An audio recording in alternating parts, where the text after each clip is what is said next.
the transmission Poria by YouTube.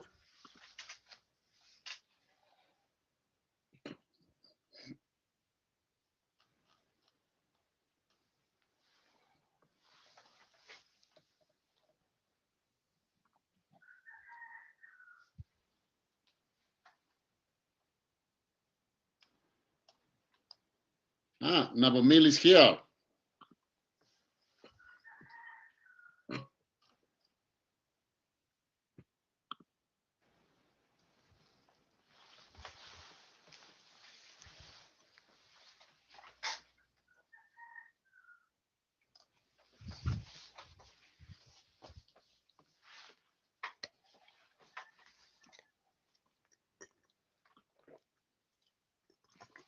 Good success, Poria.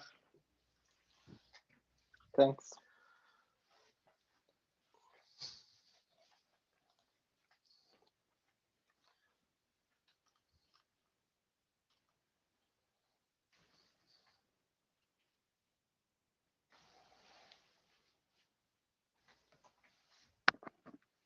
Whatever you want, Oscar. Okay, very good. Good morning. Welcome, everyone. On behalf of the Mexican Society for Artificial Intelligence, and as a program chair of MICAI 2020, I'm pleased to introduce to you Dr. Soujanya Poria. Soujanya Poria is an assistant professor of computer science at the Singapore University of Technology and Design, SUTD, Singapore. He holds a PhD degree in computer science from the University of Stirling, UK. Dr. Poria was a recipient of the prestigious Early Career Research Award called NTU Presidential Postdoctoral Fellowship in 2018, which offers him a research grant worth $150,000. Before talking of the presidential fellowship position at the NTU, he was a scientist at the A-STAR and the Temasek Laboratory, NTU. He is also principal investigator of multiple academic and industrial grants, with the amount totaling to $1,500,000. He has co-authored more than 100 papers, published in top-tier conferences and journals such as ACL, EMNLP, AAAI, NAACL, Neurocomputing, Computational Intelligence Magazine, etc. At present, he is also affiliated with A-STAR, Singapore, as a senior scientist. He was an area co-chair at ACL 2020, NAACL 2019, EMNLP 2020 and 2019, and a publicity chair at SEM 2019. He served as a senior PC member at AAAI, HKI 2019, and often served as a PC member in reputed conferences such as ACL, EMNLP, HKI, and NAACL. He has given several invited talks at venues like Cycling 2018, which is a large international NLP conference, and Social NLP 2019. He has Google Scholar citation of more than 8,000 and his H index is 44. Recently, he has been awarded the IEEE CIM Outstanding Paper Award. 3 of his papers are listed as Web of Science highly cited papers in the field of computer science. Recently, in an article published in the Journal of Information Science, he has been listed as one of the most prolific and impactful researchers from 2000 to 2016 in the field of sentiment analysis.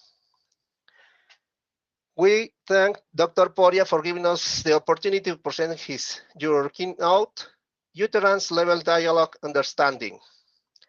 The structure for the keynote will be as follows. You will first present your talk, and after that, we will have a session of question and answer to close. There are moderators in this room, as well in the social networks, Facebook and YouTube, who will send us the corresponding questions. I will read them to you so you can answer them. Please, Dr. Poria, you can begin with your talk. Welcome. Thank you so much. Thanks for the nice introductions. It was long, but thank you so much. Yeah, so, okay. Okay, I hope my screen is visible. Um, yeah, thanks to the organizers for inviting me. Yeah, I have been following MICAI conference since long time, since when I started NLP, doing research in NLP. Uh, so today we'll be talking about a research topic, which is utterance level dialogue understanding. Like it's dialogue understanding, but in utterance level. I'm from Singapore University of Technology and Design, and our lab is declared, and this is the logo of our lab, and this is our university. Okay, so if any of you is interested in looking at the paper, here is it.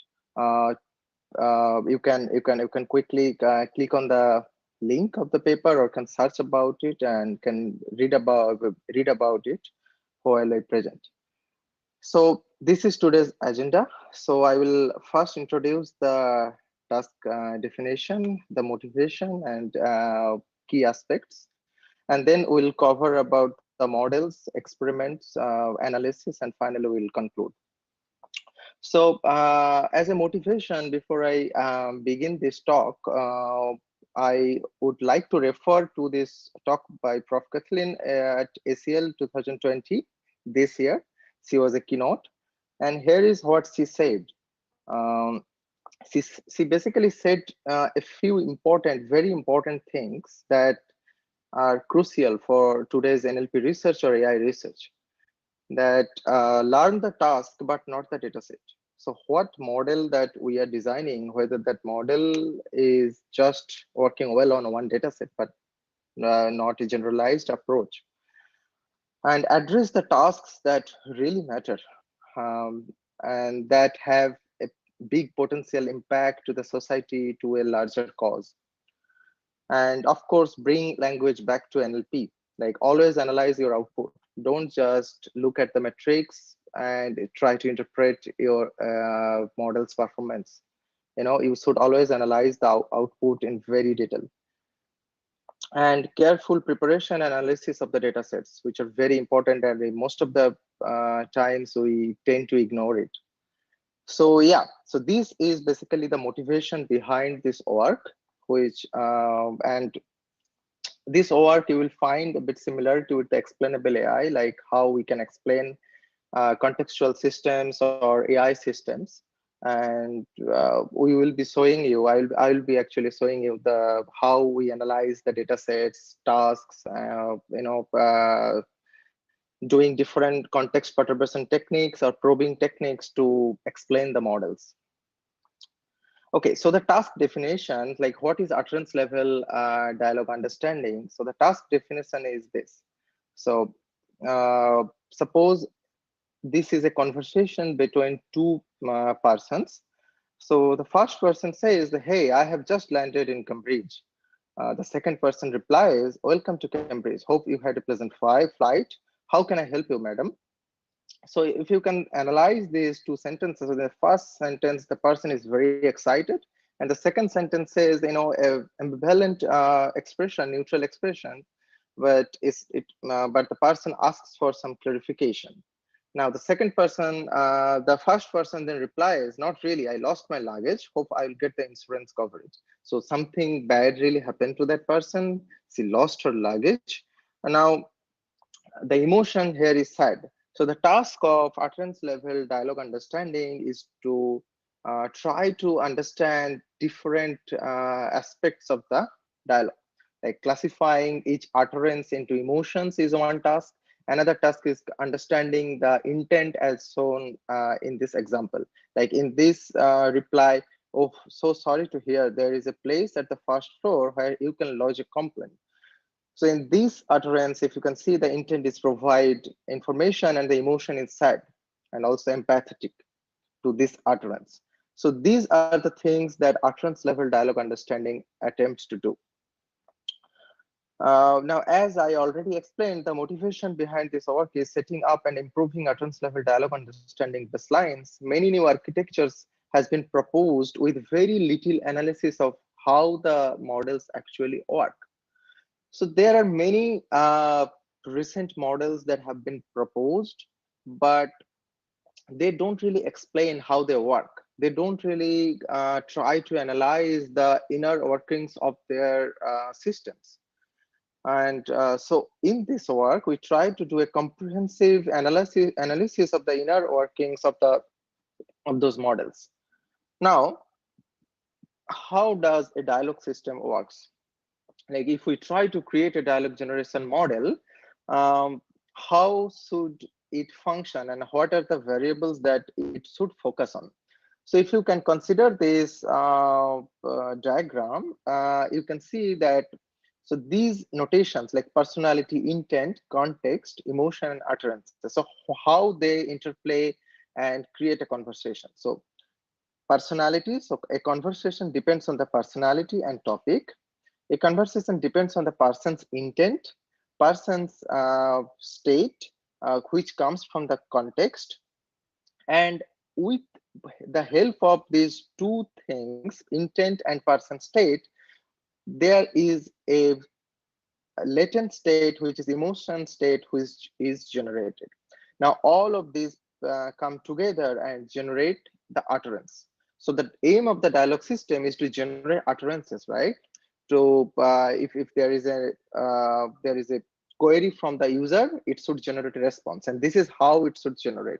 Like it's a conceptual model, and in most of the times we tend to ignore these nuances like personality, topic, contextual utterances, emotional state.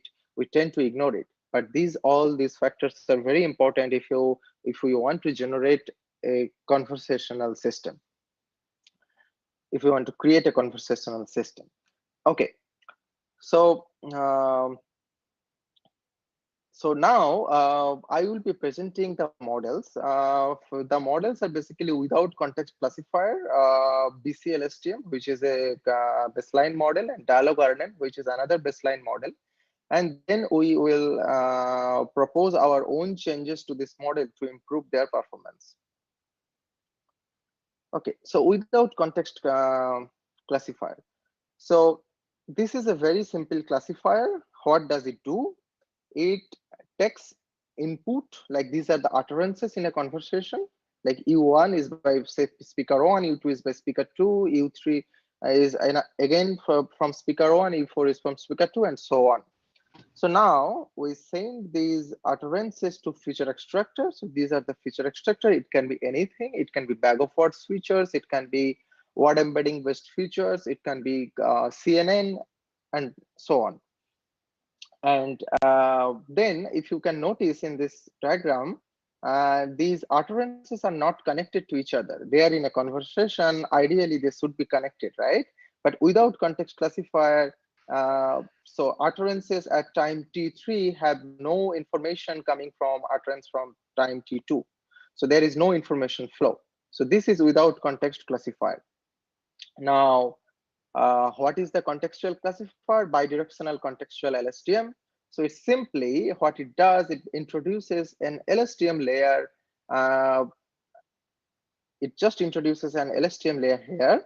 So each of the LSTM cell takes the input, and if you can notice that time t3 can now exchanges or share information, or there is an information flow between the cell at time t2 and time t3.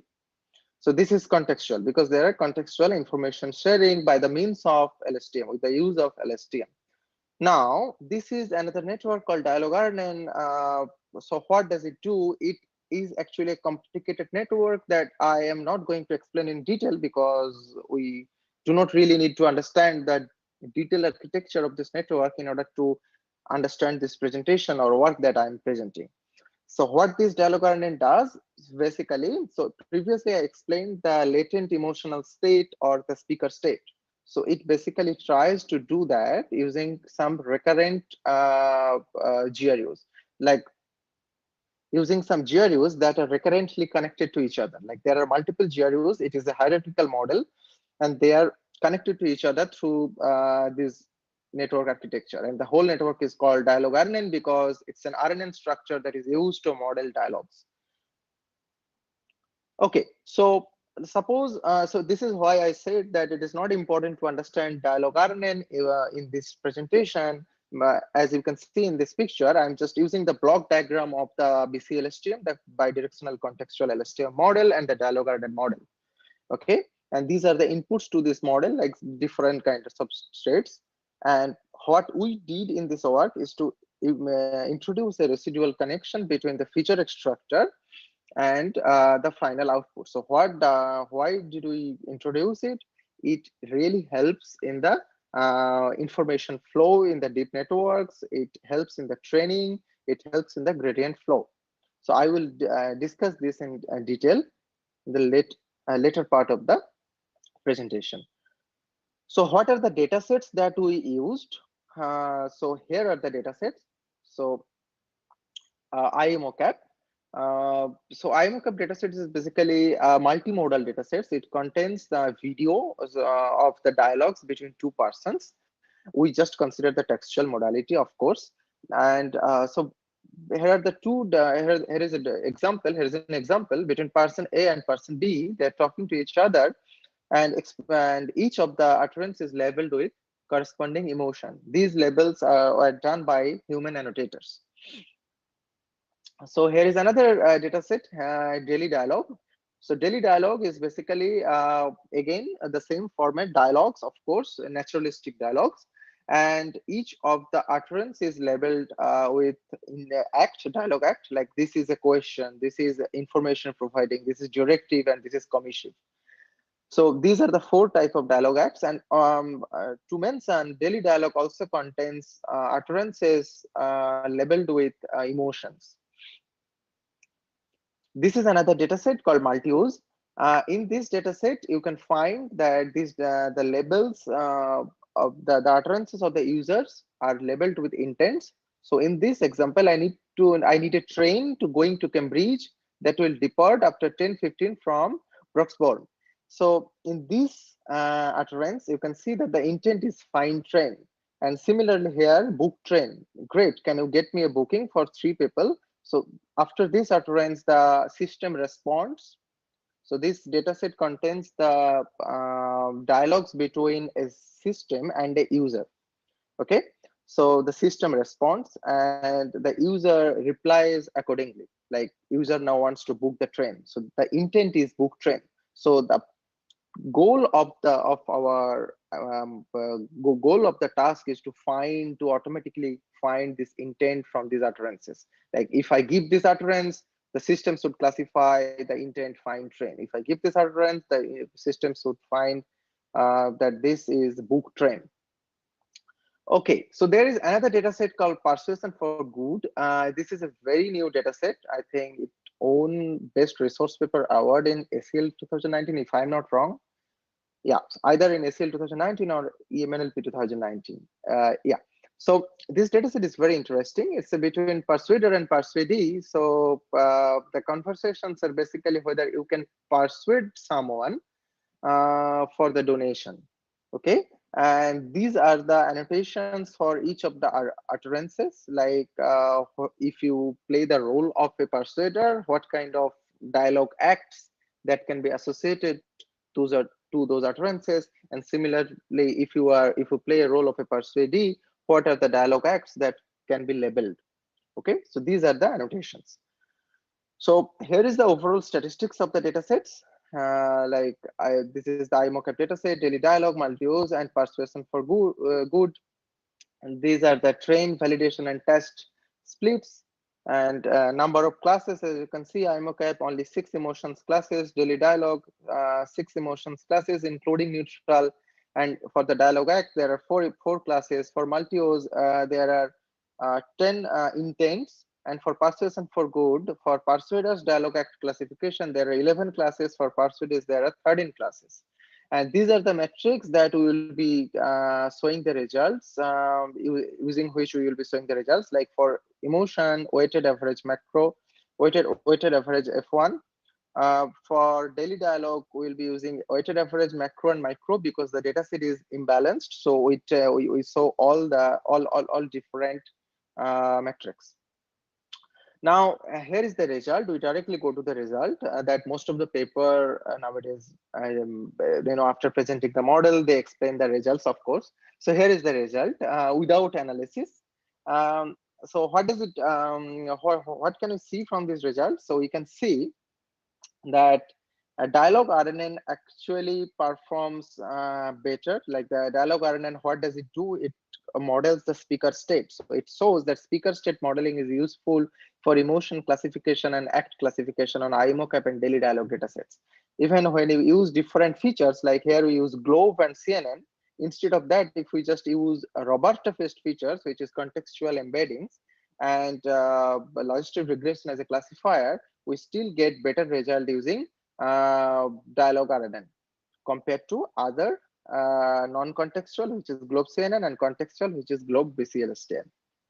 Okay, so for even this trend continues for the other data sets as well, like Multiuse and also Persuasion for good. Now, what observations can we make from this table? Of course, contextual models perform better than their non-contextual counterparts. If you can see in this table, it is very evident, right? That these are the non-contextual models like GLOBE CNN. This is the non-contextual models. If you can see, the performance jump is around 12%, if you can notice. And the same tradition is also here, like the same trend is also here, like 54.33 using GLOBE CNN, which is non-contextual, and using dialogue RNN, you can get 56.29. For the other data sets, you can see the same trend, like 52.04 using GLOBE CNN.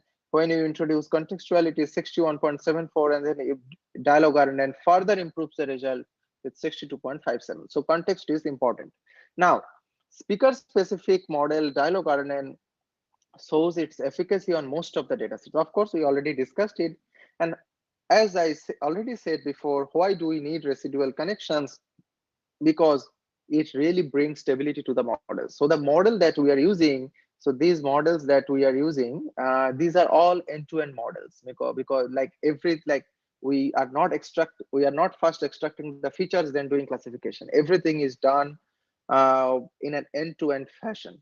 So this makes the training very hard because the model is end-to-end. So this is why the residual connections, they really help the model to faster convergence, sometimes improves the result and brings stability to the model. Okay, so now we finally at a stage which is the most interesting part of this presentation, that is the analysis, like how we can analyze these models. We understand that context helps. It's great to use context. We achieved state-of-the-art performance. We could outperform the non-contextual models. Perfect. But how does it work? Like, how much contextual information do we need? If we probe contextual, if we probe the system, if we perturb the contextual information, how does it going to affect the system's output? So the first is the mini batch formation. So we all know that neural network, you need mini batch gradient descent to learn, right? That you do not, you have some batch size, and in each batch you have some training data. Okay, now in this case you can see that this batch is dialogue level batch. Why we say dialogue level batch? You see that we are sending all the utterances in a dialogue together in a mini batch. So suppose our batch size is 3, so there are 3 dialogues, but each of the dialogue contains multiple utterances: U1, U2, U3, U4, U5 for dialogue 1, for dialogue 2, V1, V2, V3, V4. Now we can form the mini batch in this formation, that all the utterances in a dialogue should be present in the same batch. How does it help? You can see that if n is the number of utterances, the cost of this operation is just order of n. Okay. Now there can be another mini batch construction. So okay, so one thing I must say that in this step, we are classifying every utterance. We are classifying every utterance. Okay. So in this mini batch, we are classifying U1, U2, U3, U4, U5 together. So this is kind of a joint training of all the utterances in a single batch. Now, an alternate mini batch formation could be this, like you can form two different mini batches in this form.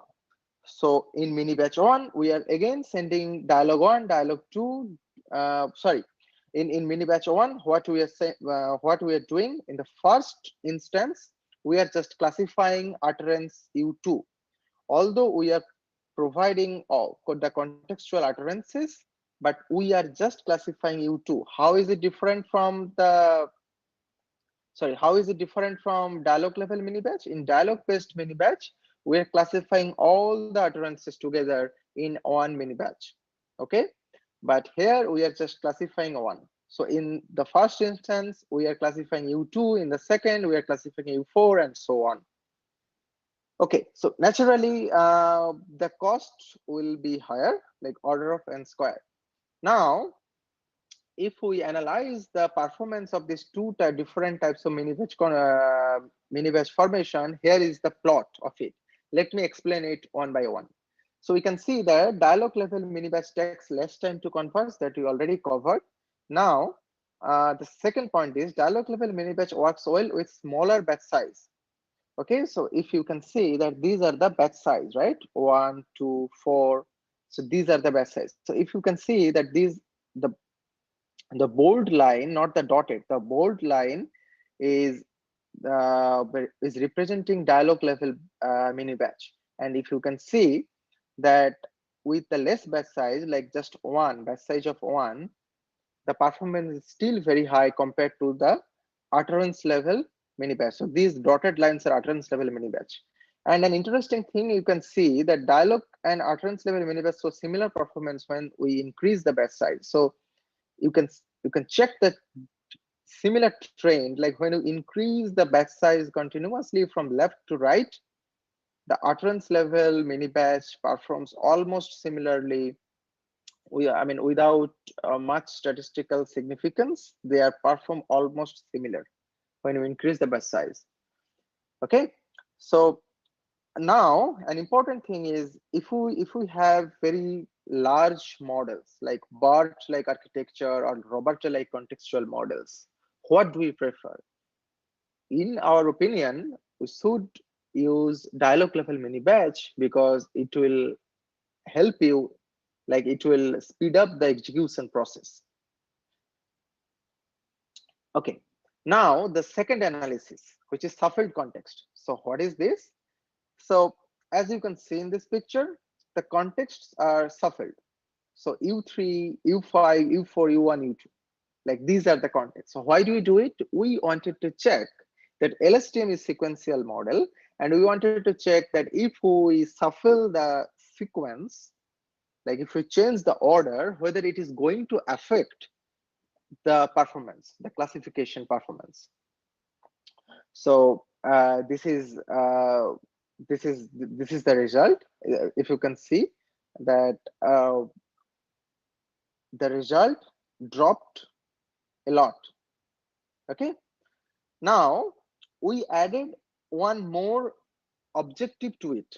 Okay, so naturally the result dropped. I mean, it's very logical, right? If we temper the order of the context in a conversation, result must drop. But now if we enforce a multitask setting to it, like if we have the shuffled context, but if we use that and predict the right order of the context, like we enforce the model to have the capability of predicting the right order of the context, what would happen? Like, will it learn somehow the order? Like internally, will it automatically learn it?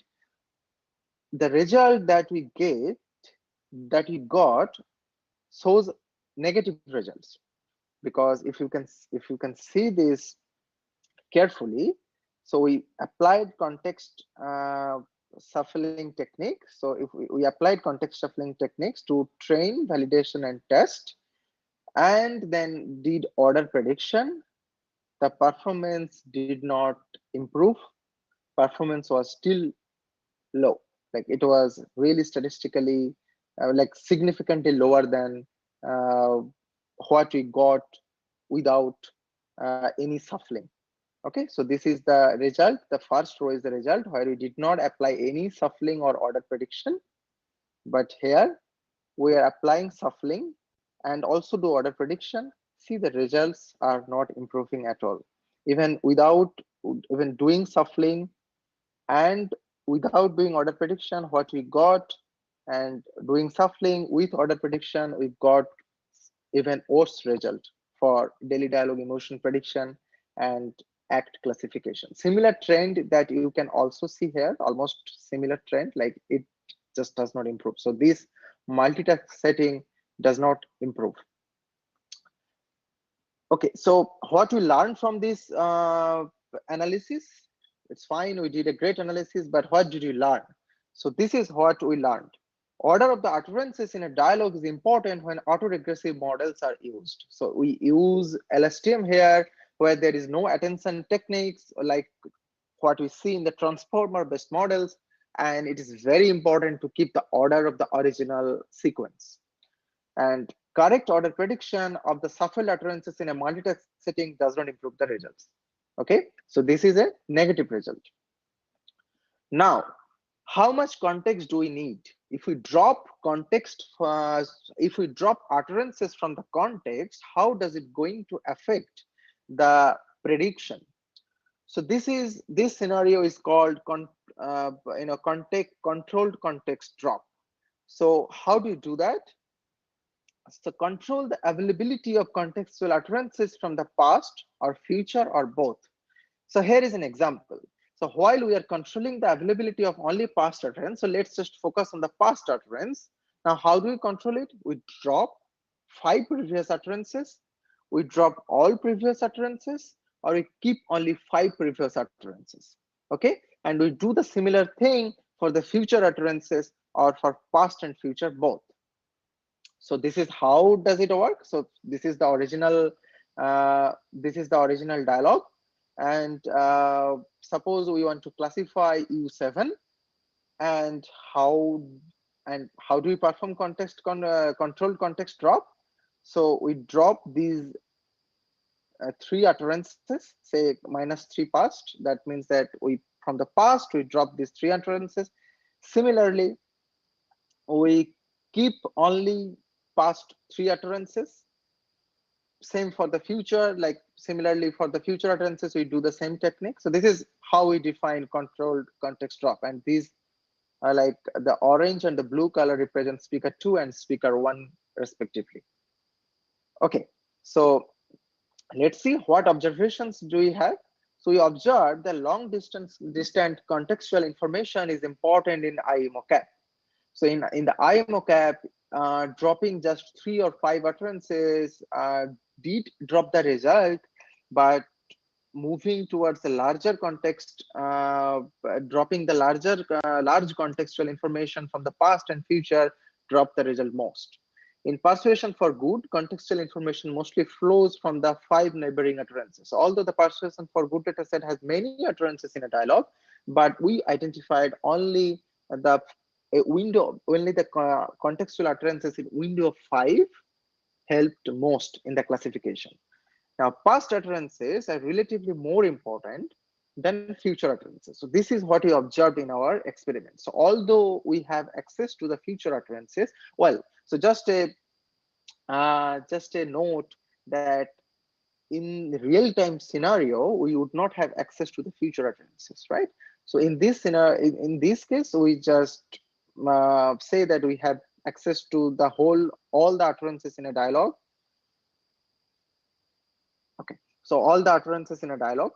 So what we found that past utterances are more important than the future utterances. So dropping future utterances do not really drop the result much as the past utterance, dropping past utterances do. And training on only past utterances and evaluation on the future utterances result in poor performance. So this is a very important observation. So so somehow the LSTM, the contextual models learn the the discourse that utterance at time t+1 is followed by utterance at time t, and this information, if we alter this information, like we train only on the past utterance but do not provide past utterance but replace past utterances with future utterance when you test, this is incompatibility, right? And it drops the performance. So these are the observations that you can make from the control context drop experiment. Okay, so speaker specific context control. So we also did speaker specific context control. So what does it do? So it dropping utterances of the speaker B from the context of speaker A, and also the same we do for speaker A as well.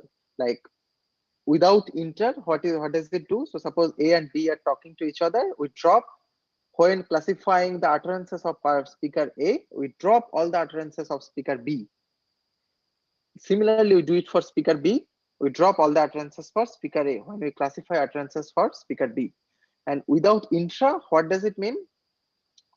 While classifying the utterances of speaker A, we only consider contextual information of speaker B.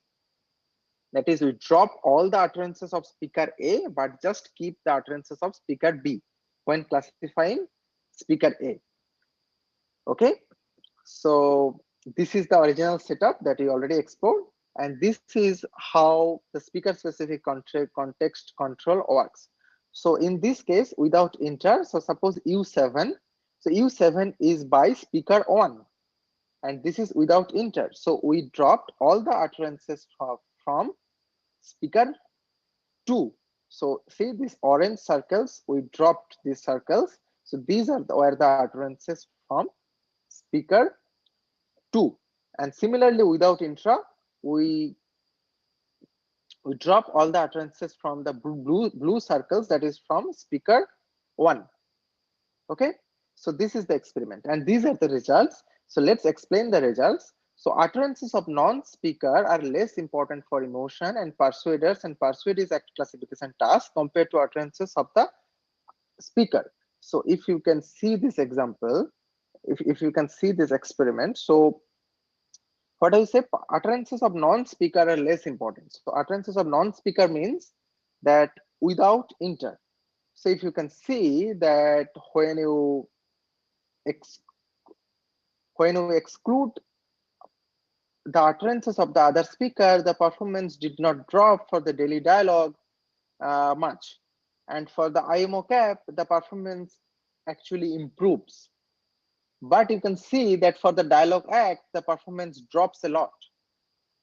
So same data set, two different tasks, but you can see contrasting results, completely opposite result. So without inter, that means you drop the utterances of the other speaker, the performance slightly improves for the emotion classification and daily dialogue, same for the IMO cap emotion classification.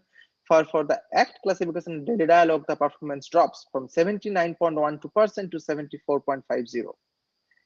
And what we can see for the intra, without intra, like means that you are dropping the contextual utterances of the same speaker. What you can see, the performance drop by huge margin, like almost 7% in the case of IMO cap. Also the performance drops for the daily dialogue, but again contrasting results, the performance does not drop for the dialogue tag classification. So what can we conclude from it? The utterances from the other speaker are very important for ACT classification task, but not for the emotion classification task. Well, of course, for these two datasets, we cannot generalize it, right?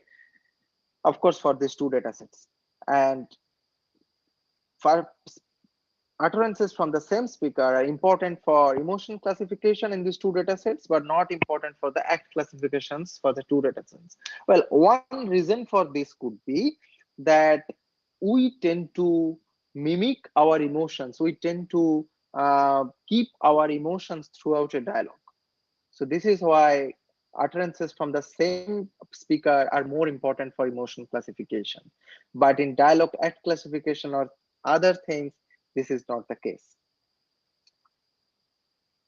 Okay, so another important point that um, we should see here, that we have done this probing test strategy, we have done this pre-processing technique by ourselves. Ideally, what do you want? You would want the BCLSTM classifier to automatically filter out the right context that it needs for the inference, but it is incapable of doing that.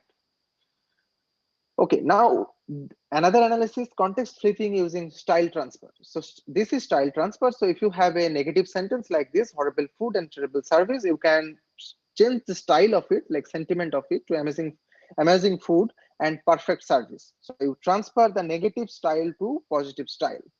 Now, how do we apply it in our case? So if we have positive emotion group, we convert it to negative emotion group. If you have negative emotion group like anger, frustrated, we convert it to positive emotion group like happy, joy, etc.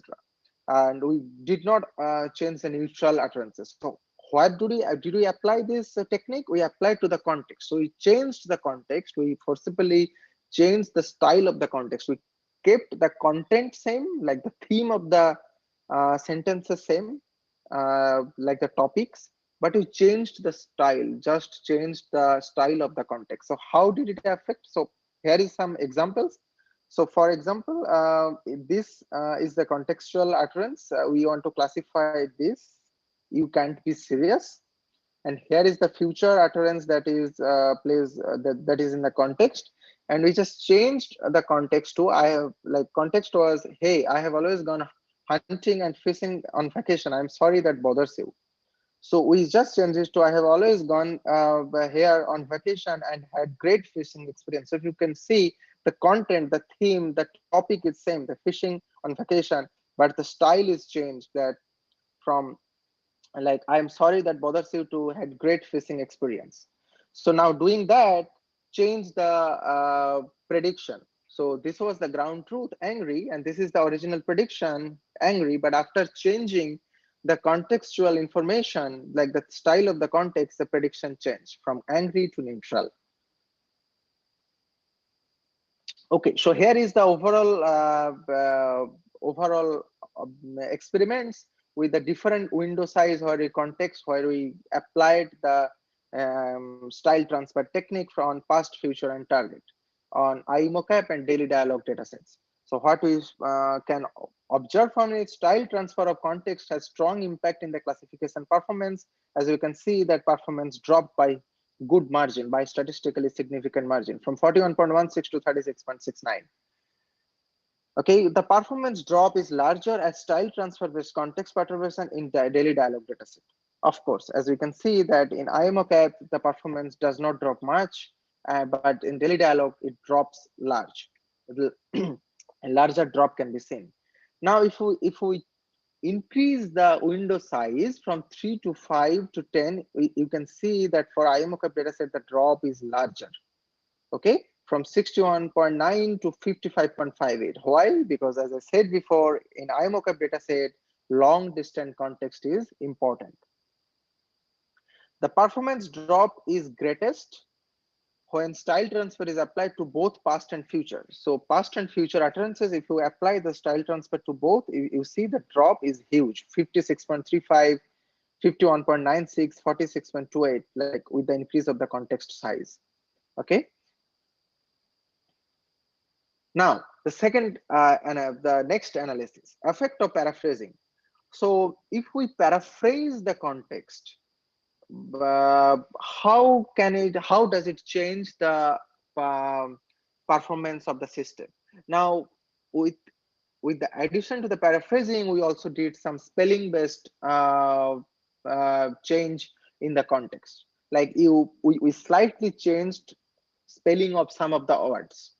And we wanted to see that how does it affect the contextual models. So here is how do we do it. So we want to classify this utterance. I have already told my buddy Mark that I'm going hunting with him in Alaska.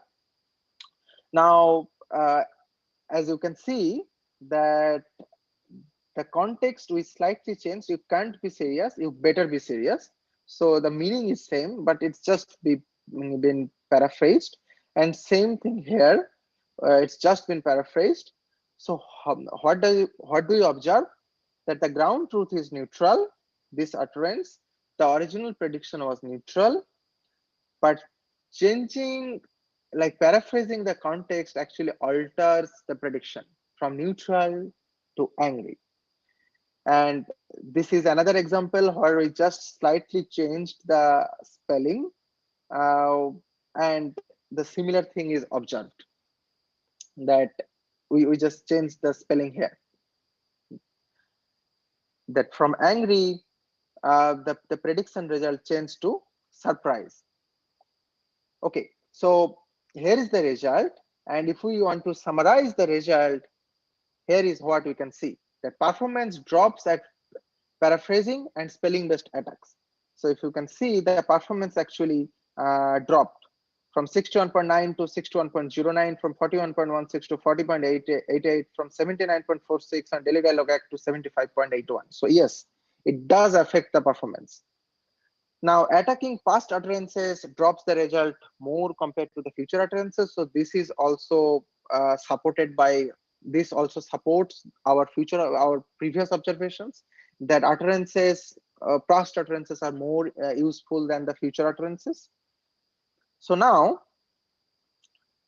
if we can see this particular example, we can see that the drop is larger in non-contextual model compared to the contextual models. If you can see all these drops, like let's take this example, the drop is almost 39.64%, and for the non-contextual model, but for contextual model, the drop is 9.71%. So what does it tell? It tells that adversarially, like when you expose your model to adversarial attacks, like what we do here, paraphrasing and spelling based attacks, contextual models actually are hard to fool. Contextual models are better than the non-contextual counterparts. Okay, so now another analysis is level constraint augmentation. So what did we do here? We did like recurrent. So the observation here is recurrent models will often learn level dependency during training.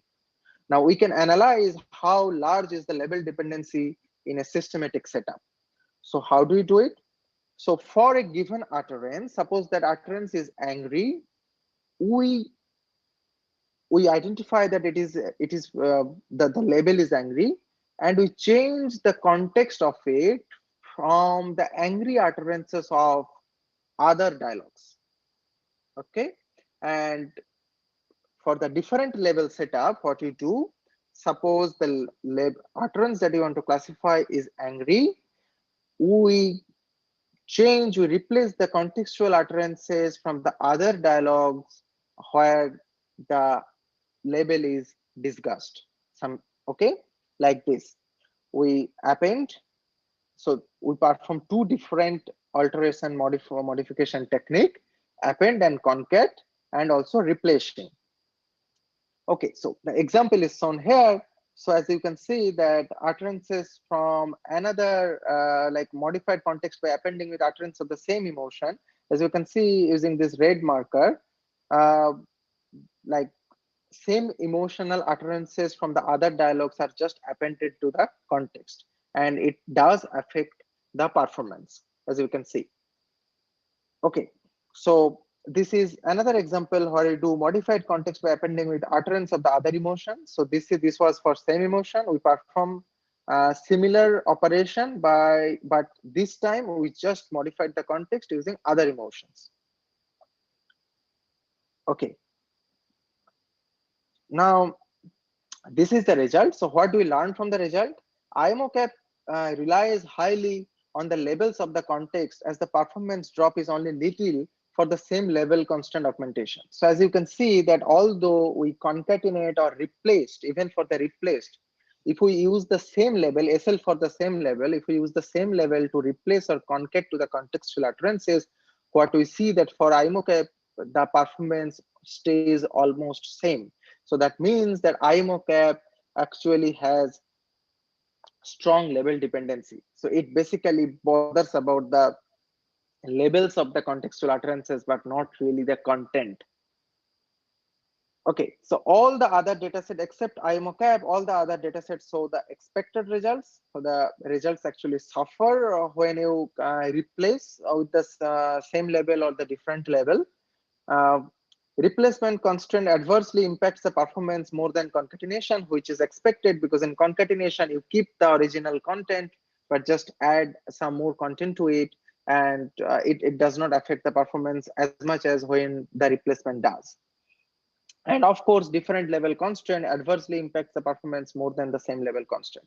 Like if you take context from the different levels of other dialogues, of course, it affects more. If you can see that same level, you perform concatenation of window 5, 61.5, it drops to 0.4%, but with different level, it drops more, like 9%. Okay, now, in a dialogue, every utterance has its own position, right? Is there any trend if when you go from left to right, traverse from left to right in a conversation, is there any change in the performance based upon the positions? So let's see. Yes, we have some trend, like we have some downward trend, as you can see from left to right. And yeah, so one possible reason could be the utterances at the beginning of the dialogues rely less on the context. So these are the early utterances in the dialogue. Of course, they are the early utterances, so they do not need much contextual information to do the inference. And as I said that decreasing trend in the performance is observed with respect to the positions of the utterances, like harder to classify with respect to the initial utterances in dialogues as contextual modeling is required. Now, the performance for level shift. So as you can see, like these are the examples of our data sets. As you can see that in IMOCAP, there is the same speaker in the same speaker scenario. The labels are consistent, like as you can see in the heat map. For the daily dialogue, there is no such pattern. For the daily dialogue act, there are some patterns. For example, directive, for example, if you can see that inform and inform, like the label consistency between the same speaker is intact. So here is also not so much trend that can be seen in the dataset. These datasets like multi-use, persuasion, or persuasion for good.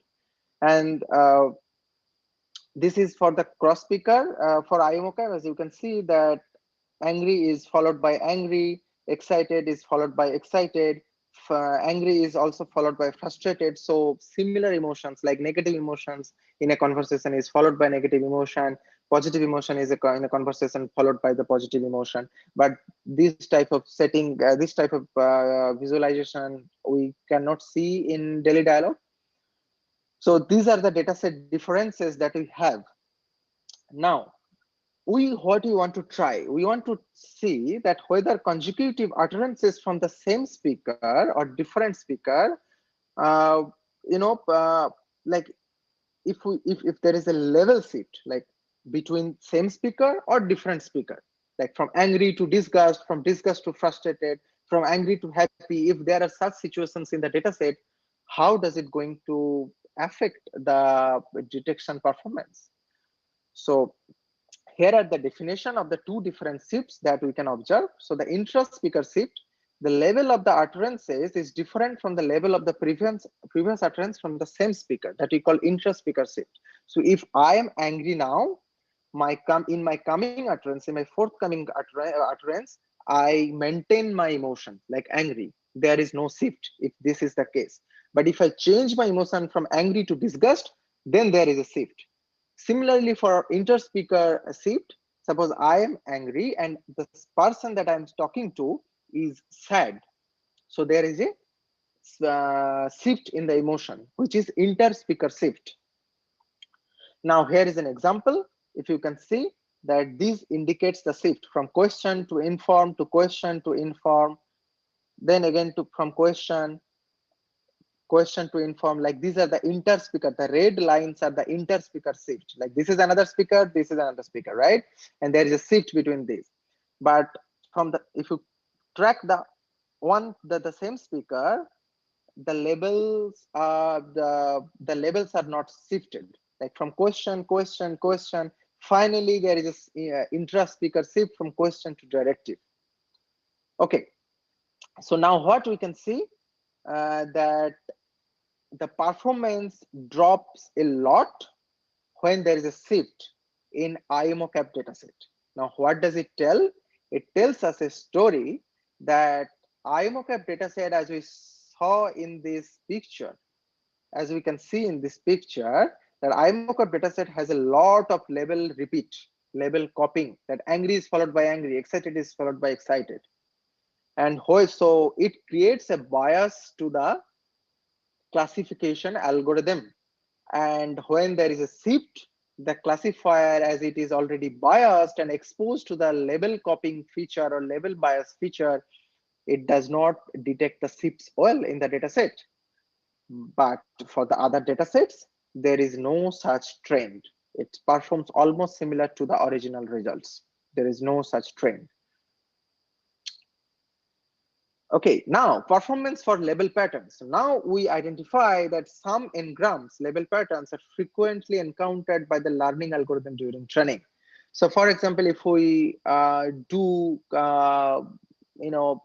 training in a manner that, like dialogue level mini batch, like angry, frustrated, sad, or sad, frustrated, disgust, or inform, question. These are the level patterns that frequently appear in the data set.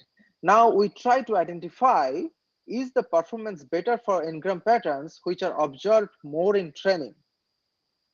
Now, here is the example, like here is the data set statistics. If you can see in IMOCAP data set, like n-gram of 2, like bigram, frustrated, like the average appearance is 7.94, which is very high.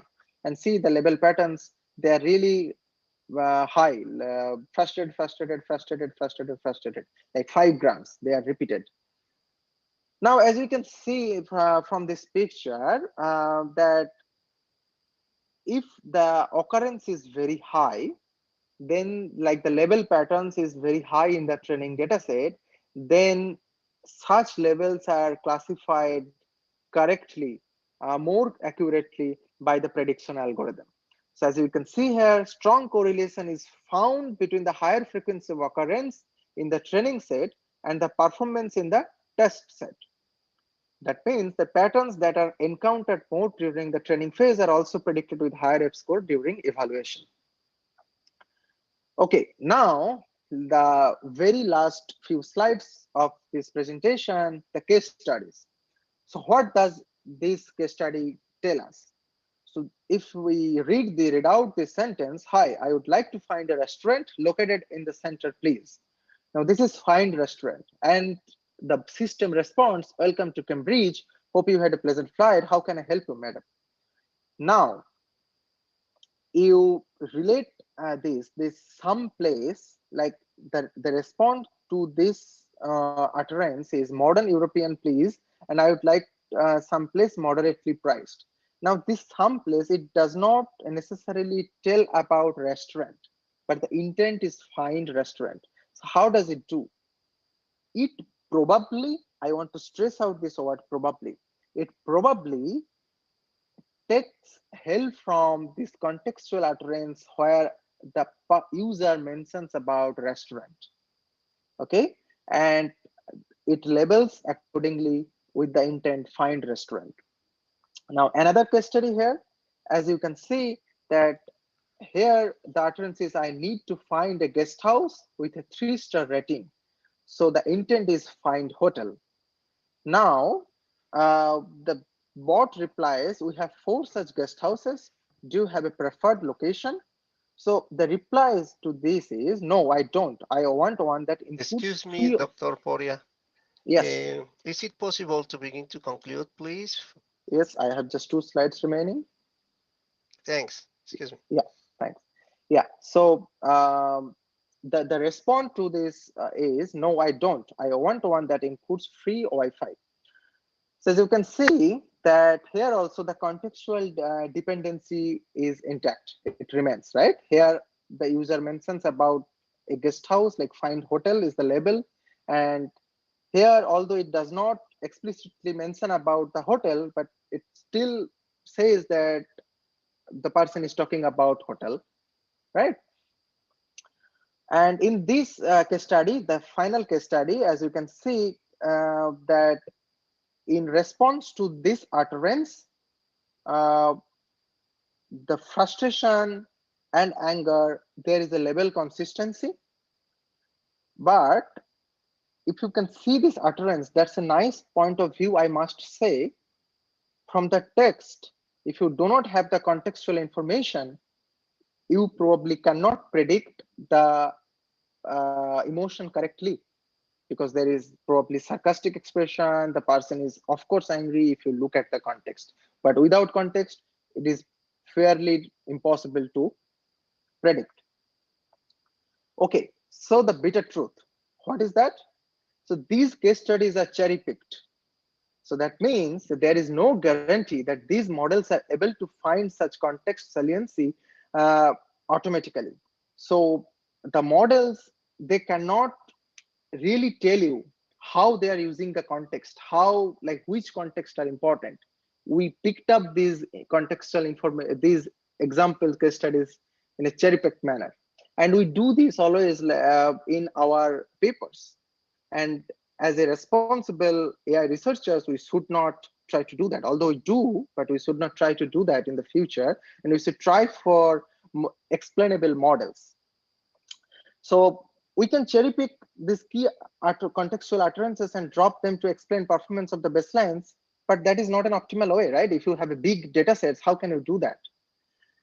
So this actually tells us that the models should be capable of explaining their answers. So we should go for the explainable AI models.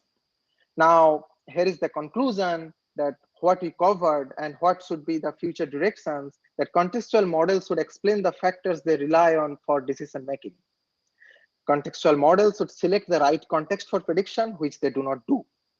BCLST model is not effective for context modeling in persuasion for good dataset, which can be a future work. The perturbation strategies present in this work can be adapted to any other task. Like you can do slot filling or generation, you can use our techniques to do. The multi-party dialogue understanding, it's a very interesting concept, but we have not explored in our paper because of its complexity. But in the future, we should do it.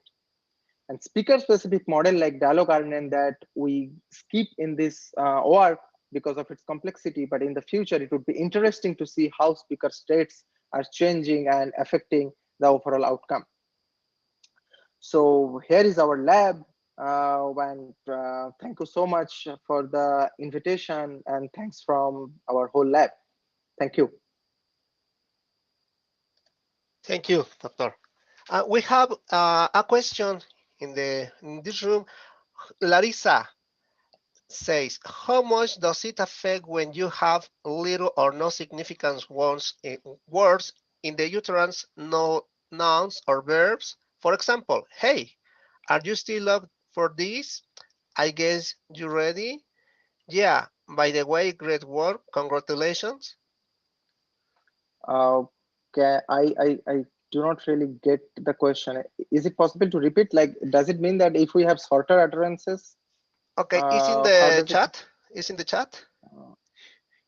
Here okay, in the so, platform. Yes. How much does it Larissa, affect when? Janet. Yes.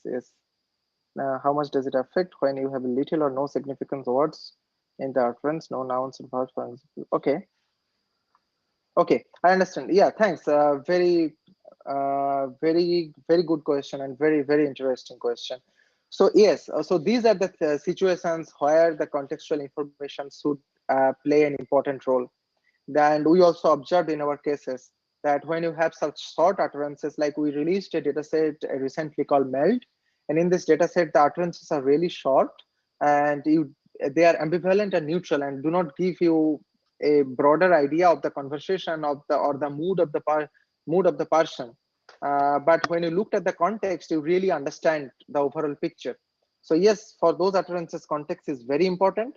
But again, the caution is our present contextual models, they cannot really tell you how they are utilizing those contexts. Okay, there are some works using transformers and using attentions that can tell you that how they are leveraging context. But there are also papers that says that context are attentions are not explanation. So yes, it's still an active field of research. Yeah. Okay, thank you very much. There are no more questions in YouTube. And how about Facebook?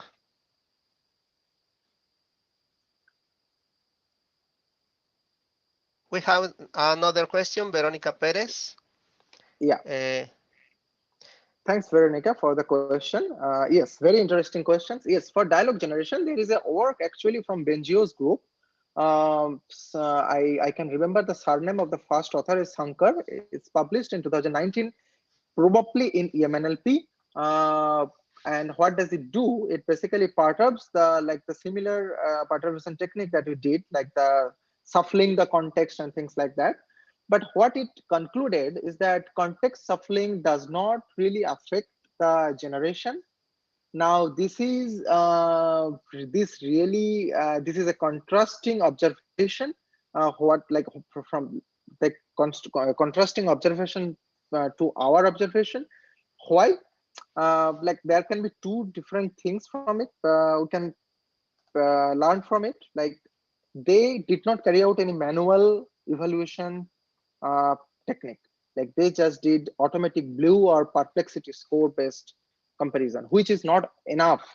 Like we all know that dialogue generations are hard to evaluate. So that can be a future direction, that we can apply the similar techniques to the generation, but propose a more rigorous evaluation technique that can verify that whether such probing techniques or context perturbation technique really affecting the performance of the generation system. So yes, the future direction should be propose a good evaluation method for the generation subject to context perturbation, and do manual evaluation if possible for the qualitative aspect. Okay, thank you. I think that the community that follows us virtual attendees from various parts of the world are very grateful with your keynote. Thanks for your talk. Now let me share your diploma. Okay, thank you. Thanks everyone. Thank you. I should turn off sharing my screen, right? Yeah. Okay, it's done. The Mexican Society for Artificial Intelligence, SMIA, and the Universidad Panamericana award this certificate to Soujanya Poria for participating as a speaker in the keynote entitled Utterance-level Dialogue Understanding at the 19th Mexican International Conference on Artificial Intelligence, MICAI 2020, Mexico City, Mexico. Thank you, everybody. Thank you. Thank you so much. Thank you. Thank you to you, Dr. Poria, and thank you everyone who assisted and participated in this session. That's all. See you later. Thank you. See you. Bye. Bye, everyone.